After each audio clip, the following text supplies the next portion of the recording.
Hi, my name is Yamona and I'm from IEN Consultants. Today I'll be sharing a little bit about my commuting experience to and from work. Here I'll be analyzing my commuting experiences by the transport cost versus the time taken for me to travel to work and back home. So it's basically cost versus time. So as usual, like most people, I tried out traveling by car. When I first got my car, and this only includes the petrol plus toll lah. So it actually cost me around 20 ringgit per day. So approximately 10 ringgit to and fro office and home. And that's actually, you might be wondering, it's very expensive, and that is because of the jam, the massive jam that takes up a lot of petrol. So that is actually not the true cost of my car actually. There are a few hidden costs. So when we look at the actual cost, it's around 60 ringgit, as you can see, per day. And my traveling time is almost 180 minutes per day. That's like 3 hours per day. And this actual cost includes my cost of ownership, and that is my monthly installment with interest and my servicing and so on. Yeah. Last year December on the 16th, I lost my car due to the flood, and then it kind of forced me to try a different public transportation options because I still have to travel, right? And so the first option that I tried was taxi and train. So this is pretty much me getting into a taxi from my house to the LRT station. And then from LRT station, I would get down at Bangsa because that's where my office is. And then there is a shuttle bus. The shuttle bus is free, so there's no cost there.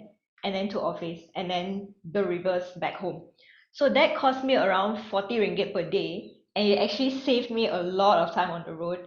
And on the bright side, when I don't drive, I feel much calm, because then I don't feel the stress getting stuck in the jam, and I don't have to worry about the jam at all because you're on the rail, right? You're on the train, and there is no jam on the train. So yeah. And then after that I tried a few options, right? So that was the first one. And then secondly, I tried taxi to LRT and KTM. So this one is me taking the from my house to KTM station first. So from my house to KTM station was free because I carpooled with my neighbor, and then to LRT station, then from LRT shuttle to office, and then the reverse. But this time from KTM back home, I'll be taking the taxi because my neighbor, she will get back home like quite late or quite early, so we couldn't coordinate the time. So I will take the taxi back home lah. And that cost me around like 20 ringgit, which is much cheaper, but it took slightly longer time out, it's 150 minutes, but that's not a problem because when you see, like, when you're driving, you tend to spend the time on the road driving, right? And you won't have much free time. I mean, like, you have to concentrate on the road, and you don't get to do your own things. Whereas when I take the train, I get to utilize the free time. I get to like listen to podcasts or read, or even sometimes I get to do my work even. So yeah, that's the third option, and that's the second option I tried lah. And thirdly, this is so much cheaper. So when I tried out the bus, actually I have to say this, I was very hesitant to try the bus at first because like a lot of foreigners will take the bus, and I don't see any locals taking the bus. But then I decided to give it a try, because I mean, why not try, right? Then when I got into the bus, when I tap out, and it only costed me like 2 ringgit 50 cents, and there was like so much cheaper. And the misconception in Malaysia is that like public buses are for foreigners because it's so low cost, and I think we should change that because it is a public transportation for locals as well, and many of us do need to try that out. As it costs so much cheaper, but the only downside is that because it's on the road, you might get stuck on the jam as well. And there's also another thing I want to highlight is, as you can see from the graph, that the bus is so much cheaper, and it's exactly the same time taken to travel on the road, but the cost is so much more cheaper for bus compared to car. And so after trying out all these options, I finally settled for this bus, train, and taxi. So in the morning, I would take the bus to the office.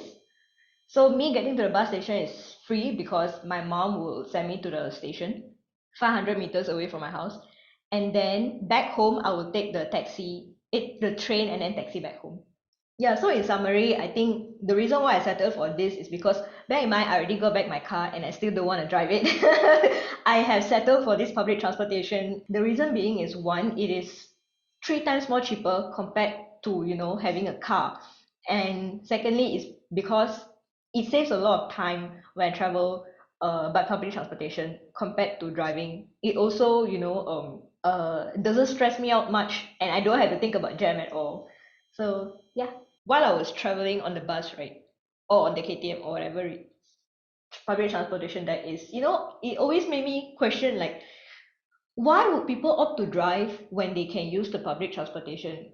Because firstly, it's so much cheaper, and secondly, when you drive, you have to, be stuck in a jam. And I have so many people coming to me, like my friends, they always complaining that the jam is so bad. My neighbors complaining the jam is so bad. Then it made me question like, why? Then why do you want to drive? Why can't you take a public transportation? So what I did was, as a normal millennial would do, I went on my Instagram and I did a poll. So the first question I asked them was, it's as shown here. Would you rather drive or take the public transportation to work? And surprisingly, out of the 57 respondents, 70% said they would take public transportation. Then like, ooh, okay. Then I was like, okay, if so many people want to take public transportation, then what is the problem? Why is the jam still so bad? And so the next day, I went and asked, this is the second poll, I asked them, are they currently driving or taking the public transportation?